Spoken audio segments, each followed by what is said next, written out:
You're listening to Keith Engle, the host of TGI Sports Talk on the National Streaming Sports Roku channel. Football season is here, and SeatGeek is my go-to for buying tickets. Now with SeatGeek, every single ticket is backed with their buyer guarantee. We've all had plans change, and when you can't make it to the big game, SeatGeek has you covered. They're the only ticketer that allows you to return your tickets ahead of the event for credit with SeatGeek swaps. So when things come up, I know that my tickets won't go to waste. So what are you waiting for? Download the SeatGeek app to maximize your possibilities and shop live events with confidence.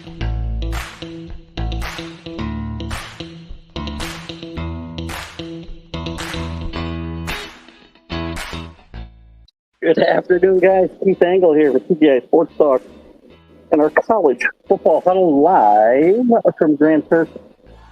We're going to try to get a few minutes in, I don't know, half hour, 45 minutes, an hour, whatever it goes, as we did Sunday morning with the Stream of Consciousness show. So great to have you all with us. Great, a lot to talk about. The playoff picture's changed a lot since we last chatted on this show.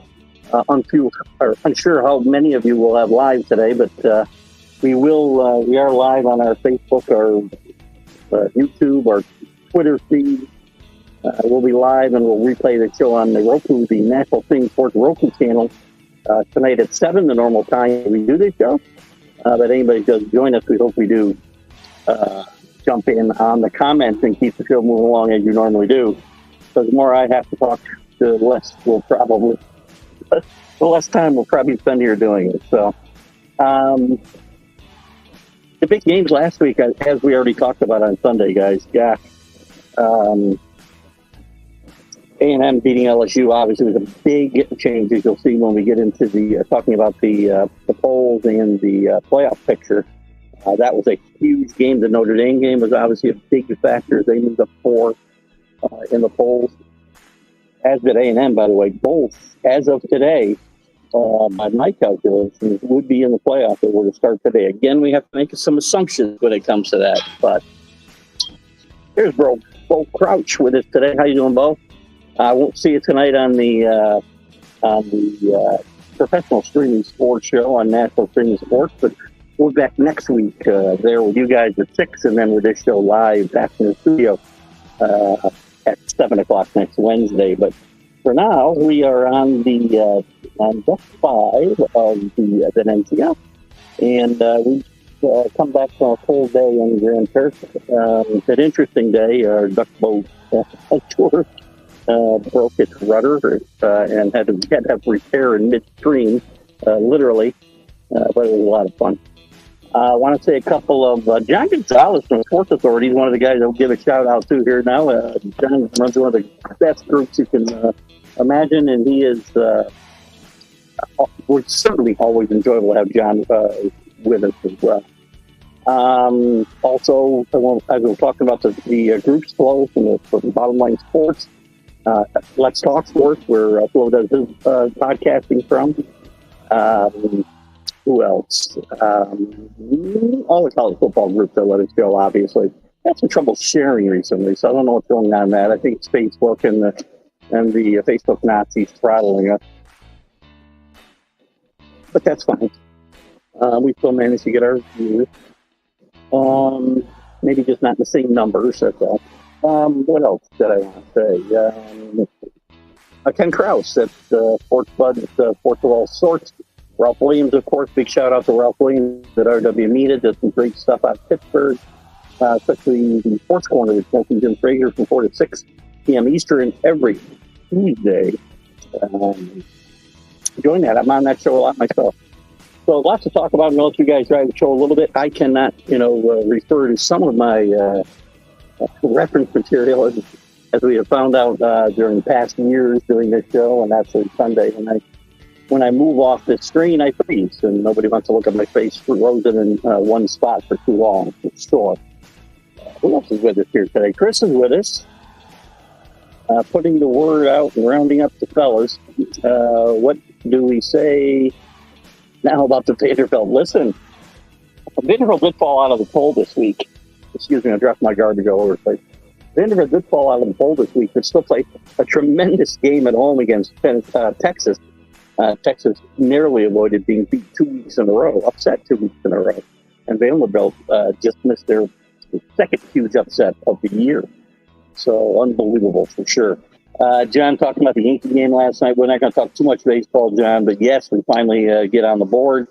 Well, Friday afternoon we'll go live with the MLB update for a bit, and hopefully we'll be talking about a Game 6 in LA. Tonight it will be Garrett Cole against Flaherty, so we'll see how that works out. Danny says, I'm looking younger. Well, that's not a big chore. The bar's set kind of low there, Danny, but I appreciate you saying that. It might be your Facebook. I do sound, I'm kind of in a corner. So audio, video, it's always, I try to find a place. We're in port still. I think they come back on shift maybe at 3 or 3:30. So we'll start to get a little bit here out there. There's a few people around me, but I'm kind of in an alcove here, which is maybe giving me that underwater sound. So I apologize for any technical difficulties that we have while we're on the high seas here. It's always problematic. You want to talk about anything you guys want to talk about? Obviously, as I said, I don't have the entire top 25 in front of me, but we had some big movers last week. Let me go through some of those games from last week that we touched on Friday. We know the big Notre Dame win over Navy was instrumental. Indiana with another nice win. By the way, on the bubble probably for the playoff, which we'll talk about here in a little bit. Ohio State just survives Nebraska. Miami had a nice win over FSU. Indiana beats Washington. We talked about BYU with another big win. Listen, the Big 12 is wide open. Colorado's there. BYU's there. Iowa State's there. Teams we did not think would be necessary at the top of this. Oh, right at the top of the standings. So let's talk about there. Bama bounces back in a big way. Texas is a squeaker at Vanderbilt, as we talked about. Penn State wins on the road in Wisconsin. Again, never a tough, easy place to play. Big game this week. Penn State will host Ohio State. So that ought to be interesting as well. And we know about the A&M-LSU. There's a couple of news items that I don't know if they're really worthy for it. Georgia is going to be moving around the greatest open-air cocktail party, outdoor cocktail party. Will not be in Jacksonville for the next few years as they renovate that stadium. It'll be in Atlanta. 1 year, what else were they talking about? I don't remember. West Virginia fires their defensive coordinator. Texas Tech fires their special teams coach. And Michigan State. I didn't get a chance to bring this up on Sunday, but Michigan State, for the second time in like 3 years, I gotta say, get into a big scuffle. This one wasn't limited to the runway, but again, this fight, I think, has been investigated this week, and they have not found any conclusive evidence that either side should be significantly penalized. But it seems to be becoming a trend as we look at it. As I said, see what we got here. Scott Colby's with us. Let's get here real quick. I see Scott Colby here. I heard you as a bought. Let me take my other. I got to take these glasses off. I can't see a damn thing. There, now we can read. I just bought the shipper. It is a nice buy. You see, just a small little getaway vessel. Good to have you with us, though, Rick Sherlock. Good to see you with us as well, my friend, as always. And there's Scott Colby. Hello, I'm good. Scott, hope you're doing well. And all our best wishes to you as we continue to send positive energy your way, for sure. Scotty. Danny. Hey, we're all happy just to have a show. Me too. And but this is fun. It's funny. I was leaving I was telling my wife, I said, I want to go get this out of the way, and she said, well, it's like, you don't have to do it. And I said, no, it's not a chore. When I say I want to get it out of the way, it's before people get back, and it gets harder and harder to find a place to do this where it's not overrun with people, and they're staring at me like I'm some kind of weirdo, any more than normal, that is. So. But it's great to have you all with us. And Danny, we're certainly glad we're here. I tried to give a little bit of notice, but I just didn't know when I would do it. You have improved your football picks. I have, but I can't get out of like third place. John, I'm going to have to message you. I'm not even sure. It's going to take you so. I'll do it. I'll email you. I'm sorry. I'll Facebook message you tomorrow. My pro picks. They've gotten better, but they're not great for sure. I buried myself early. I still feel like I missed a week. I don't know how they can be so far behind. I didn't look at the other pools. I'm not doing that well there either, so I guess that's probably what it is. Danny says Nebraska's a team you can't figure out. I can't either. I mean, I got chastised here and other places for mentioning that a little better one further back, right? Here and some other places when I mentioned, Nebraska was relevant again. I wasn't saying Nebraska was going to win a national championship by any way, shape, or means. But I think Nebraska is still relevant week to week. They put together some weird performances. They nearly beat Ohio State this week. They played very, very well. Well enough to be in the game on the last drive pretty much of the game. When you have a true freshman, though, you're going to be up and down. Look at Tennessee and with the true freshman of Peyton Manning playing. I mean, these teams are not going to contend for national championships necessarily. But I like Nebraska. I like what way Matt Rule coaches. I think he's a program builder.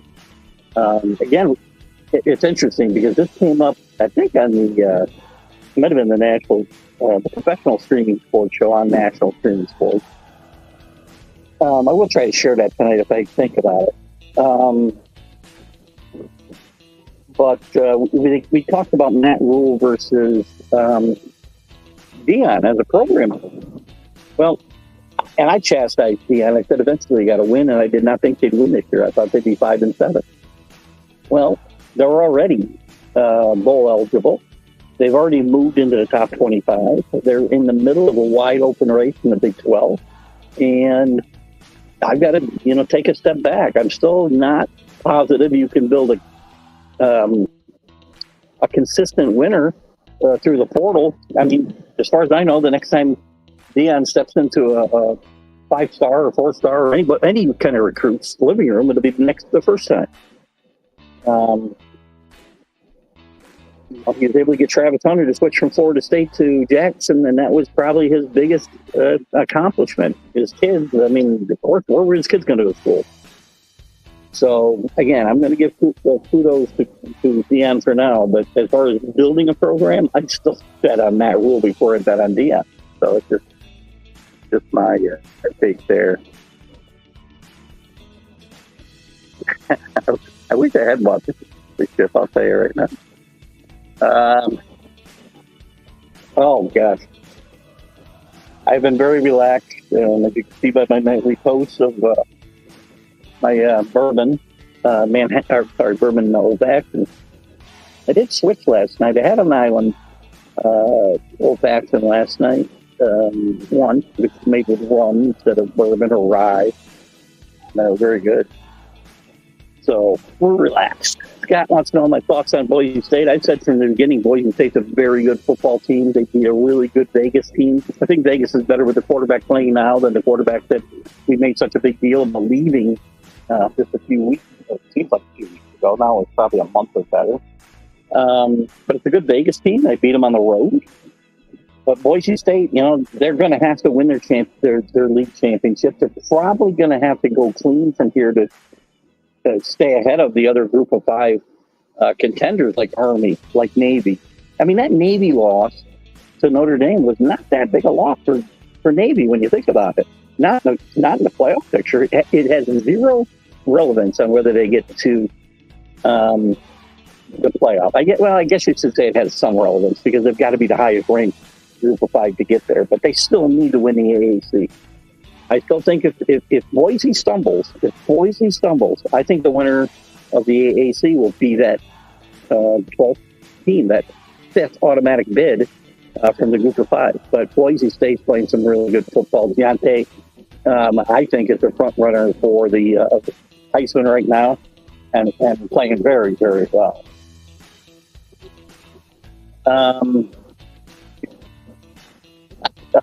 I'll put this up, K-Star. I can't help, but I'm not a social media influencer. I'm a podcaster about sports. I can't help you a lot. But if anybody wants to check out K-Star Rhyme Star, please do so. So enjoy it. Danny loves my picks. Danny always loves my picks. I'm going to say go Dodgers again today on Facebook just because yesterday I did it. We got a big win. I've got to, listen, my picks haven't been all that bad as far as playoff picks, except for one that Danny continues to point out. But we'll stay away from the pros a little bit today, and we can save that for Sunday. We can really bust these balls. Excuse my friend. Oh, God. John Gonzalez is the man. He keeps me locked in on the NFL pool. What, by making sure you fill out the picks, or is he picking for you? Just kidding, buddy. John is a Hurricane guy. Listen, Miami has looked, they played pretty good football, I thought, the other night against a bad FSU team, right? But the defense has not been good. They've looked for the past several weeks, not this past week, but probably the months before that, they were like a team searching for a loss. And I'm just really concerned. I don't see a loss on their schedule to finish out the season. It's quite possible that at Syracuse, the final Saturday, the 30th, which I'll be there that day or night, whatever that game is, I do plan on being there. That could be the toughest game on the schedule to finish it out. My worry, John, is beating Clemson. I know how bad Clemson looked against Georgia, but that being the first week, there's a lot of things we don't know yet about these teams. And Miami has not shown a proficiency of beating Clemson for the last 15 years, quite frankly. So I'm a little concerned. They'll be in my playoff picture this week, but I'm worried, and maybe only one of them gets in. Clemson falls out of my bracket this month. They're on the bubble. This week, I should say, they're on the bubble. I'm not sure when we get to. Is this the first? Let's see. What's the date today or yesterday? Did we have the first? Did we have the first official rankings come out yesterday from the playoff committee, or is it next week? I never remember. I'll be back next Tuesday, so we'll see. If somebody knows, let me know. Danny says Army off a bye week will win big this week. I think Army wins big. I think they might win out. Well, maybe he's an explosive team. We didn't get to see a lot of it, but even as badly as they played defensively, mostly against Notre Dame, you saw some glimpses of what this team can do. And both teams are running these very similar offenses where they kind of are still using a triple option, but they really run it off of passing, a more pass-centric attack than you would expect from them, or what we've seen from them historically. So I think it's a lot of fun to watch, and I think Army gets to the Big 12 championship game. They're going to play Navy first, and it won't be a league game. It's possible they play each other 2 weeks in a row, as I've said a few times on the show. And we'll see what happens. Notre Dame is back in, by the way, to this 12-team playoff. They cannot afford a loss. I know that we've had this discussion here with Kenny, who's a big Notre Dame fan. He believes, the committee will do whatever they have to do to get Notre Dame in. I don't necessarily disagree with that premise, but I'm not sure a two-loss Notre Dame team can get in the playoff. I'm just not sure how it can happen. Now Texas A&M continuing to win helps them, but Northern Illinois turning into be what looks like not a really good football team from their results in the MAC, it hurts them. If USC continues to stumble and it's not a good football team, that will hurt them when they beat them. Florida State's not going to be a great win when that happens. So there's a lot of factors here that we just have to keep in store with Notre Dame. And losing a second game, I think, is a deal killer for them getting in. of what hype there is. There's still hype alive for Florida. We're talking about Florida State. Florida, no. Florida State, no.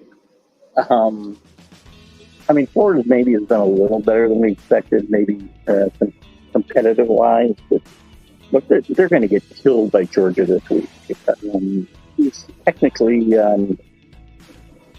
I think Florida's a home team technically, but they're playing, I believe, in Jacksonville still, right, Rick? I don't think that move starts till next year when they start to renovate the stadium there in Jacksonville.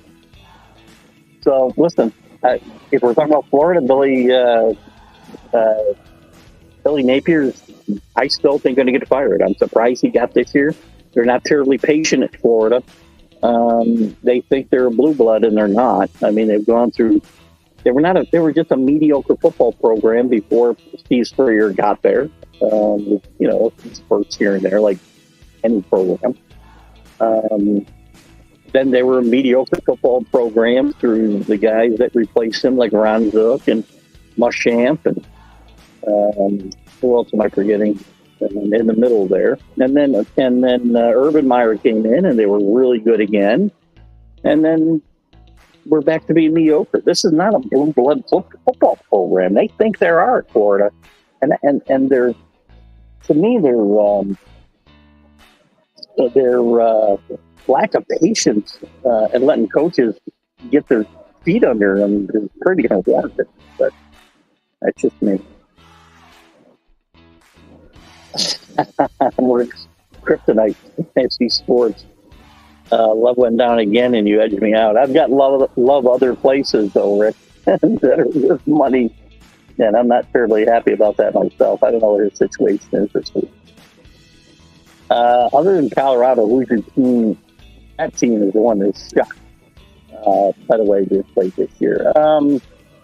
BYU picked by a lot of people to be at the bottom of the Big 12 is another school in the same conference as Colorado that shocked me a bit. But I've become a believer. Who else has shocked me? It hasn't shocked me. Army Navy. I mean, Army Navy, being 6-0 for the first time since 1945 at the same time, being ranked for the first time since 1960. Those are shockers, no matter how much you root for the military academies, and I do. There's all good stories in college sports. They've definitely shocked me. Clemson a little bit, rebounding from how bad they looked against Georgia. Shocks me a little bit. How about Indiana, Scott? Indiana, probably, they've got a better than good chance of going into Ohio State on November 23rd, undefeated. And it's interesting, too. I mentioned this on the Stream of Consciousness Sunday, I believe, that there's some quirks to this whole, with the 12-team playoff, there are going to be instances, it all depends on the circumstances, right, where teams might be better off not playing in their conference championship if they've got a spot, maybe locked in without being there, because what's going to happen is you're going to go there. Indiana's a great example. I mean, let's say they have one loss. They lose Ohio State, but they're still ranked in the top 10, and they're on the bubble, let's say, for a playoff spot, and they find their way into the Big Ten championship game, which they could. And possibly even undefeated, this might happen. They'd be better off not playing in that game, because their last loss, they would have two losses, and they'd be coming off a loss. Recency bias means something. So there's some quirks there with the, and I really think they should do away with the conference championship games myself, with the 12-team playoff. If it grows or whatever it does, I really think the problem is they won't go away, because they make money for the conferences from TV and whatnot.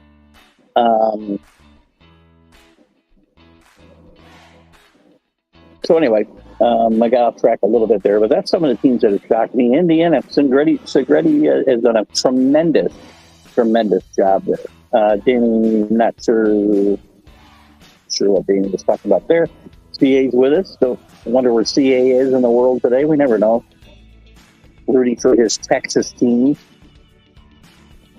Yeah, I thought it was. That's what Danny was saying too, right? With next week. Yeah, thank you, Danny.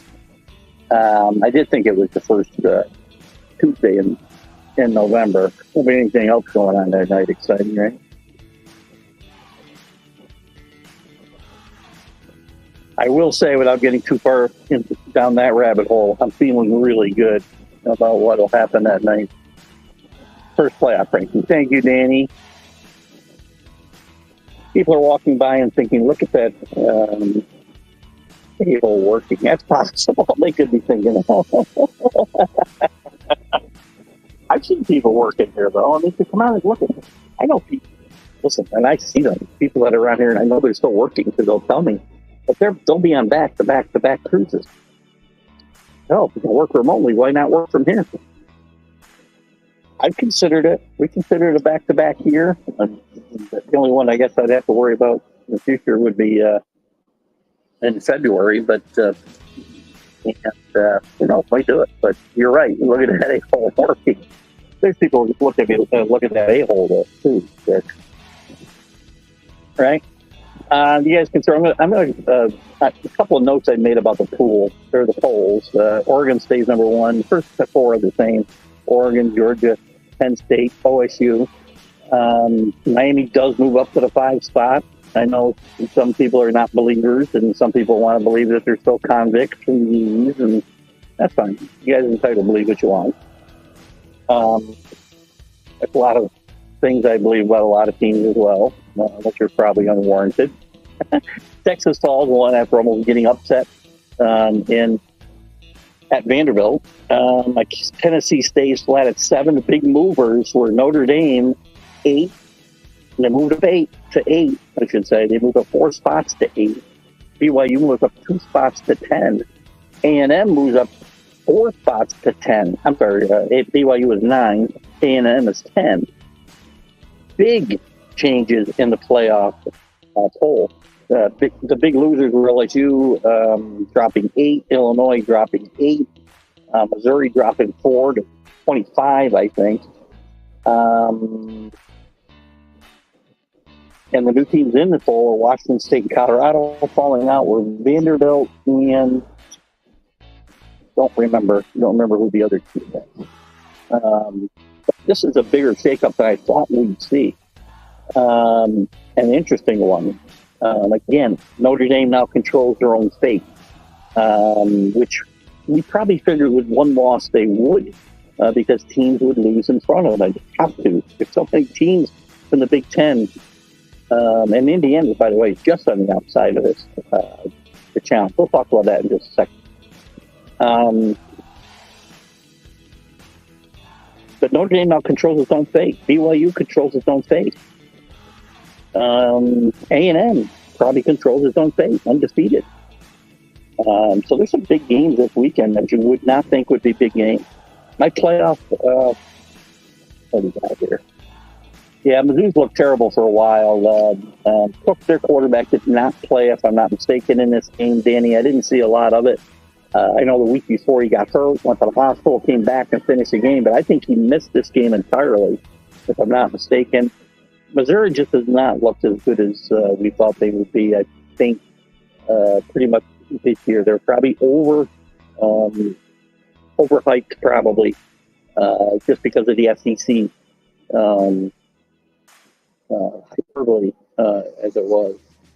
For the playoff right now, the way I've got it laid out, that's today. Again, this will change every week. It changes. Oregon, Georgia, Miami, and now BYU moves into that. In my mind, I think they're the front runner in the, and I'm using the poll a little bit to gauge that because Iowa State fell back.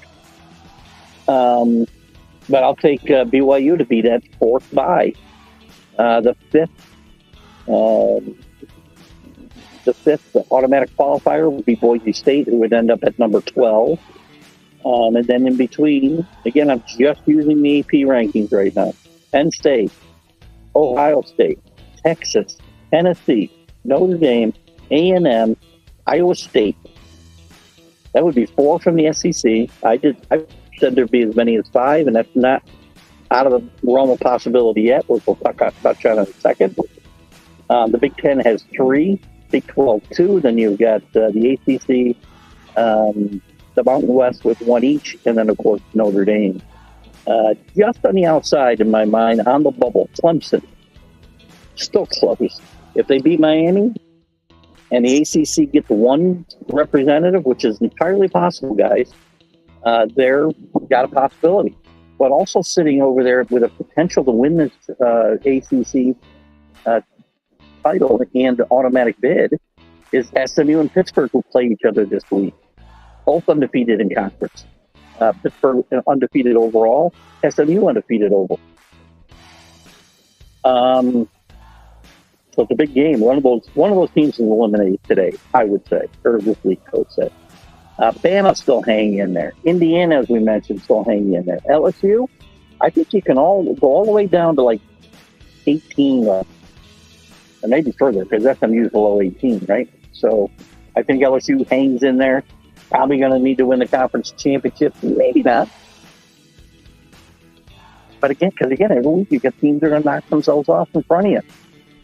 I mean, you get Penn State and OSU this week.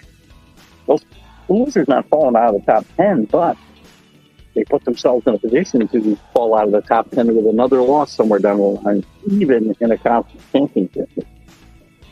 So those are some of the bubble teams. The group of five contenders. There's still Boise State, who I said is very good. Jandy, I was not saying his name correct at all right now, but he's got to be the leading contender for the Heisman. I would say Cam Ward is right there in the top three. Dylan Gabriel is probably in the top three. Sanders probably in the top five. And then throw somebody else in there. But as far as the group of five contenders, Army still contends. The Navy, although not as good a chance as Army, because Army can still move up in the standings, the rankings, high enough. They've got to be above Boise State. This is Boise State's to lose. And then behind Boise State, there's Army, there's Memphis, there's Tulane, there's Navy, all in the AAC. I think there's no other contenders to this anywhere else in the country. Just my take. Michael Gott, how you doing, buddy, over across the pond? Not quite the pond that I am on, but the pond nonetheless. Okay, not a great weekend for teams called Tigers last weekend. Missouri, LSU, except Clemson. Danny, I think you're one of the non-believers in Clemson. I'm not sure. I don't want to put words in your mouth, but I think that Clemson and Dabo have bounced back nicely. I know the competition hasn't been the best, but, to get to the playoff, it doesn't need to be. So they're still alive and playing really good football and blowing teams out. But again, not against the best competition. I'm not sure. I'm not sure who Clemson is yet. I'm not sure who Georgia is yet, Rick. Sorry. Georgia just dismantles Clemson, then they nearly lose to Kentucky at home, on the road, I should say. They do get beat by Bama, who in turn gets beat by Tennessee and beat by Vanderbilt. I don't know who Bama is. I don't know who Georgia is. I don't know who Texas is. A lot of things I thought I knew, I do not know today. Maybe by the time I'm home next Tuesday, we'll know. And Wednesday we'll be live and we'll have access to all of our little resources and whatnot. We'll be able to talk about it. But yes, in general, not a good weekend for teams called Tigers. Some big games this week. The biggest game, definitely the biggest game is Ohio State. Penn State.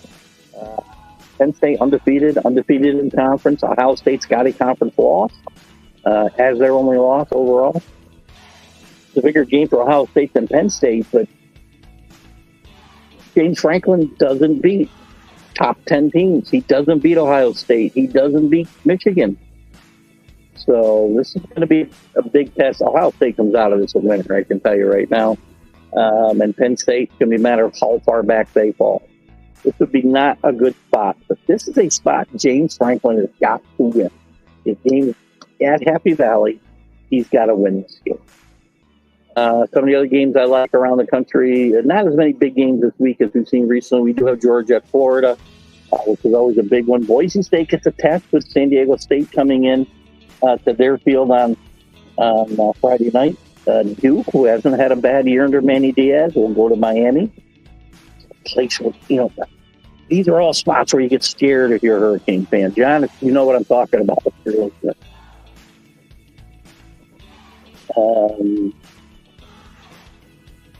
Where else will they?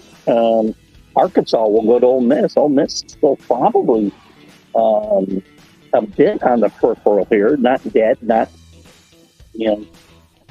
breathing a ton of good air, if you will, but I don't know what I'm trying to get to there. Air Force will play Army, another leg of the Commander-in-Chief trophy. I think, as Danny said, this is not a good Air Force team. Troy Calhoun usually has really good, tough defenses and just runs the ball down your throat. This is not one of your classic Air Force teams. Army should run away with this one at home. Oregon will go to Michigan. As bad as Michigan's been, I did say before the season they'd be out of the top 25 before the season was over. They're already out. I don't think they're climbing back in, but they will probably be a tough out at home against Oregon. Texas Tech against Iowa State. Texas Tech, another team in the Big 12 that's been a surprise. Scott asked me earlier about other teams that I was surprised about. Indiana goes to Michigan State. You can't slip up. I do still think you'll see Indiana undefeated when they go to Ohio State on the 23rd. It'll be an interesting game. Texas A&M playing some of the best football in the country. Full move changing quarterback last week when they're struggling with LSU. They end up winning handily. Can't take Michigan State lightly. I'm sorry, A&M. A&M can't take South Carolina lately. South Carolina has been a very, very mercurial team, up and down.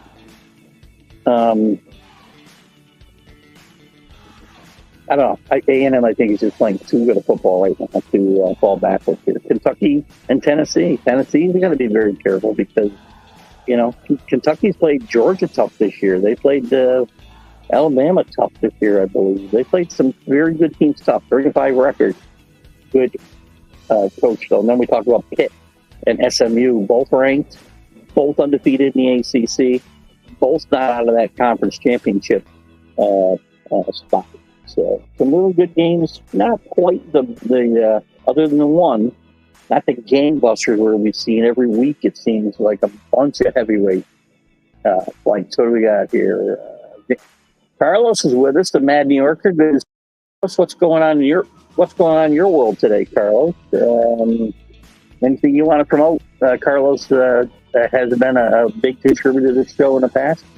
Can Penn State win? They can win, but they won't because James Franklin never beats teams called Ohio State or Penn State or teams ranked in the top 10. So he's got a double whammy going against him here this weekend. Now, maybe he proves me wrong. He's got a very good football team, but Alar is hurt. I'm not sure what his status is for the game.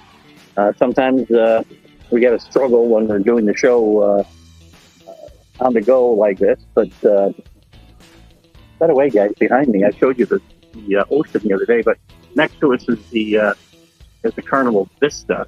You can really see it, but that's how close we get. You go down this way, you can see the open sea down this way. And then if I were to turn you around, which I don't think you can see, you might be able to see one of I don't know later. You saw yesterday I posted us leaving Amber Cove and the Mardi Gras, the one of the flagships now. We've been on the celebration, but not the Mardi Gras yet. They're the biggest ships in the Carnival fleet. That's a monster ship. You saw us leaving next to it yesterday. It was kind of cool, I thought. I did about 2-minute video on it. We had a lot of fun. We'll be on the Mardi Gras next September, though, going from Miami to Barcelona. That should be a lot of fun, right? So can Penn State win? No. I will be picking Ohio State forever.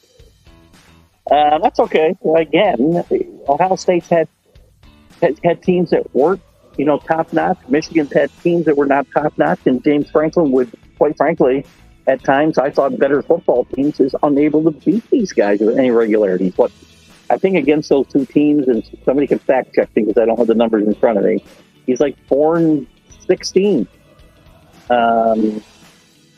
Been there 10 years. Probably 4-16, something like that. His record against top 10 teams even worse. Again, you have to take those things into consideration. If you just look at, say Ohio State's not scoring much right now, it's certainly something you have to factor in when you're picking your team, especially if you're betting money on a team. But also, coaches who can't win big games always has to be a factor that you look at. Danny thinks Oregon can play. I think Oregon at a play for Pride Michigan game Saturday will be a good one. I think that's a good matchup too, Danny. I really do.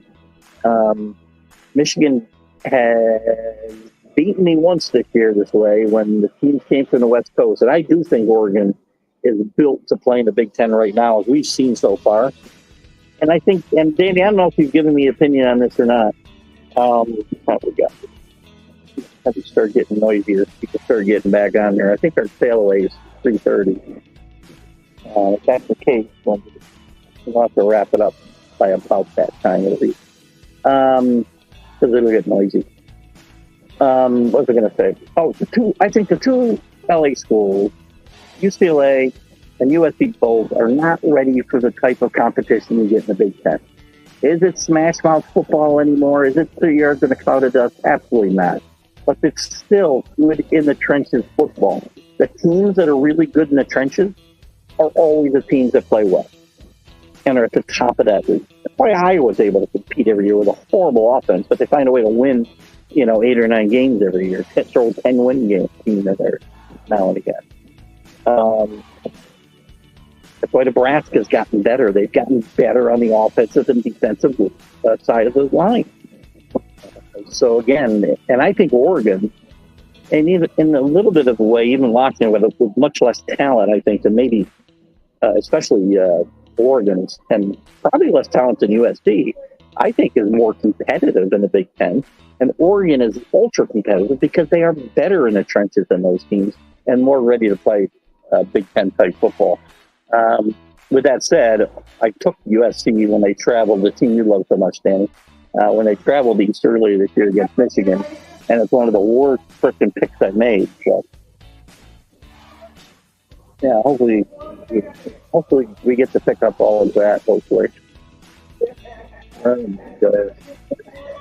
This year, again, it doesn't really matter, Carlos. I mean, does it matter? Yes, it matters.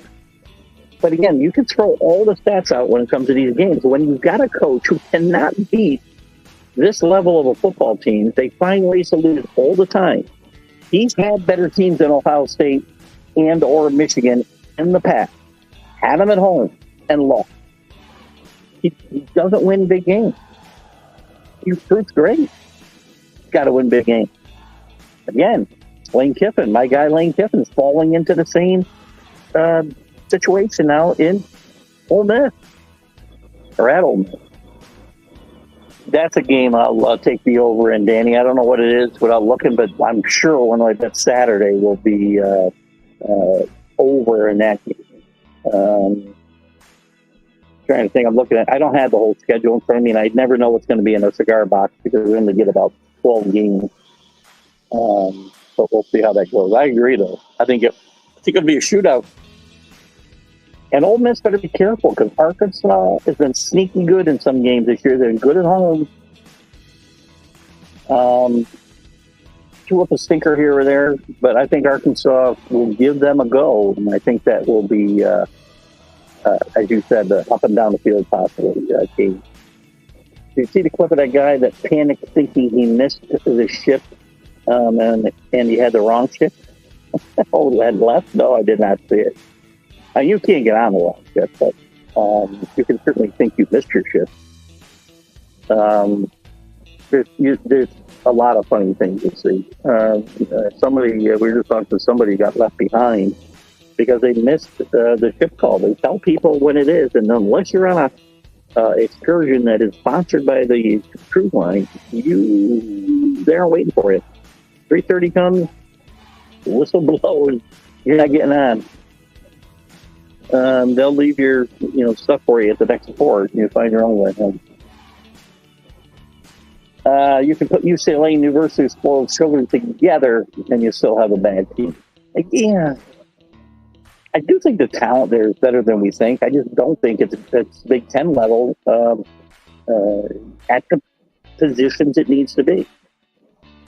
I mean, again, I haven't seen a lot of UCLA, quite frankly. I'm sure you've seen more of them than I have. I think the one time I watched much, and I was actually fairly impressed because the one time I did watch an entire game or close to it with them was when they came to play Rutgers. I thought, no way is this team traveling from LA to East Rutherford, New Jersey, and giving a credit to this game with the way their season was going. They played well and beat me. Not that beating Rutgers is any great shape, but you're already qualified. Who you want? Do you want to nominate somebody for the award? Rick? We have contenders. I mean, we have you, we have Kenny, we have Danny, who was a late entry. He didn't get involved until nearly, probably at least halfway through the year, maybe a little bit before halfway through the year. So it's you, Kenny, Danny, and Billy Pulver, who has the award kind of retired in his name already, is going to make a run, it looks like, as well. So if you got a nominee, I'd be happy to hear it. And then I'm going to probably 46 minutes, starting to get busier where I am here. As I said, we're going to sail away here at 3:30. I'll probably go up and probably grab a drink and go up to the balcony with my wife if she's not sleeping. So tell me what else you got. A lot of excitement. Again, I can't go through the standings because if I go off my page here and look at the ESPN site or something and look at the conference standings, I'm going to freeze. They're not going to be able to hear me. So I'll give you guys here a few minutes to bring up a couple other topics. Rick, you can comment on who you'd like to nominate for the Itch Award. We'll talk about what's going to happen this weekend still. We're here until Monday. So Friday, I likely will do my appearance on Back and Jack at 8 o'clock for half an hour or so. There will be an encore presentation of the one-on-one interview show at 9. And then at some point, we will find time to do the MLB update. Hopefully, we are talking about Game 6 in LA. That's what I'm really excited about. It'll be interesting. I don't know who pitched that game. Yankees, I'm not sure. Rendon, who stunk the other night. I said forever Rendon stinks.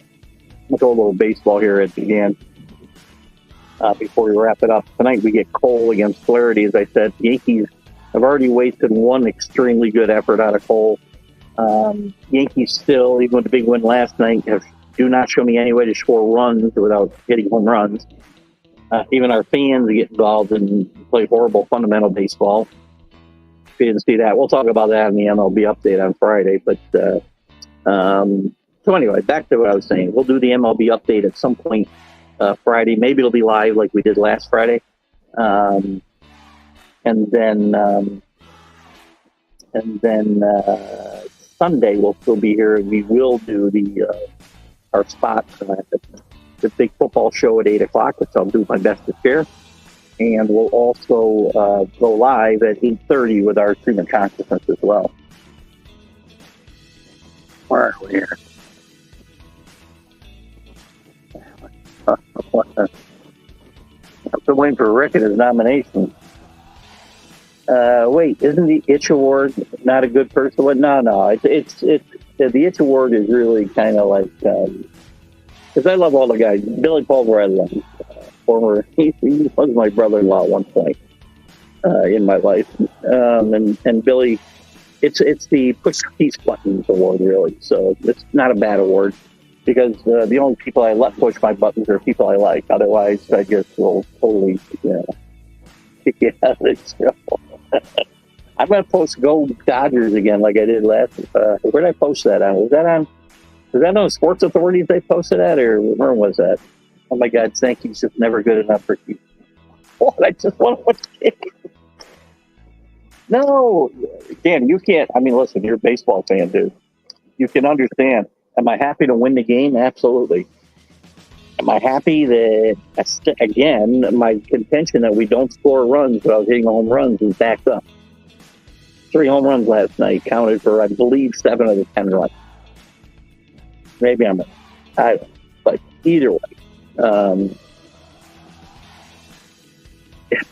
And some bad base running twice yet. This series has been a series of colossal. Everything I have said about the Yankees, we won't go into this too much, but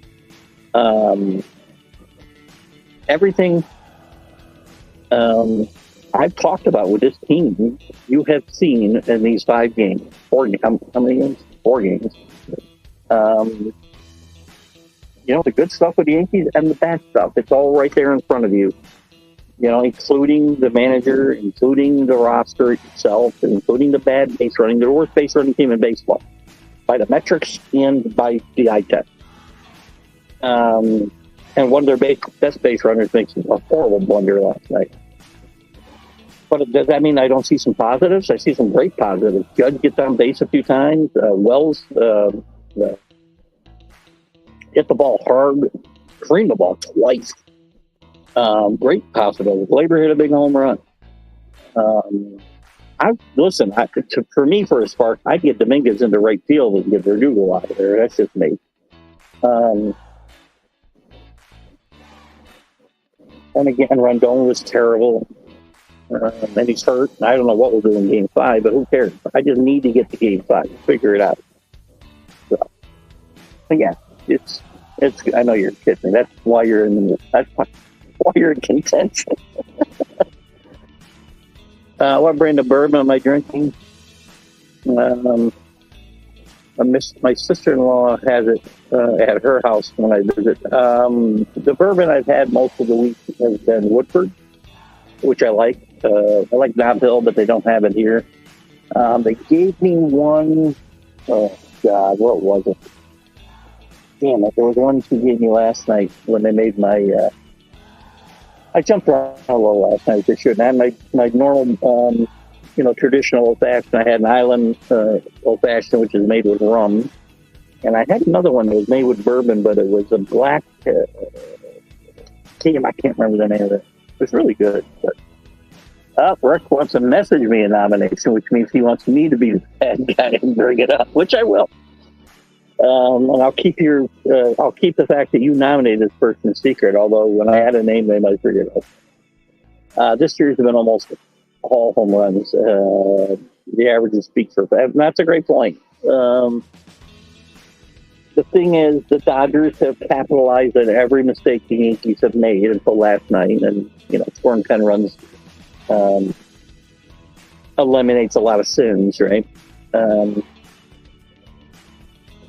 The bullpen pitched pretty good again last night, I thought. After Heel didn't pitch well for, 2 1/3 or whatever he pitched last night. The bullpen, except for, I want to say, game 1, obviously. But, yeah, I guess game 1, they kept this team in the game much of the series, Danny. So it'll be fun. I think it's going to be a fun game. It's been a fun series, even though I'm down 3-1. Even though it's hard to watch, we're still winning and still doing well. So. All right, guys, with that, I'm going to wrap it up. And I appreciate you guys coming in with me. And we'll certainly be back, as I said, Friday. We'll be on the Mac and Jack show, and we'll do the Stream of Consciousness at some point. We'll have some fun. The MLB update at some point, and then we'll have some fun on the Stream of Consciousness from wherever I can find a quiet place to do this show, because, doing this show is a labor of love for me. That's why I'm here doing it for you guys right now. So thanks for tuning back in. Really happy you guys joined me, and we'll see you Sunday morning. Thanks for joining me, everybody who did and everybody who watches this later. Have a good night, guys. Bye-bye.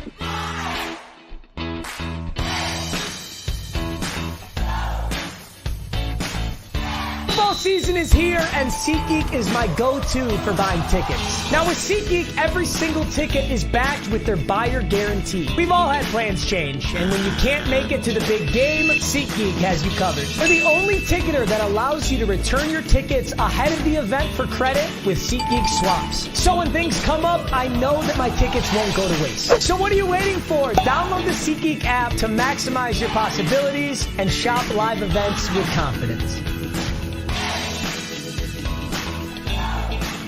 You're listening to Keith Engle, the host of TGI Sports Talk on the National Streaming Sports Roku channel.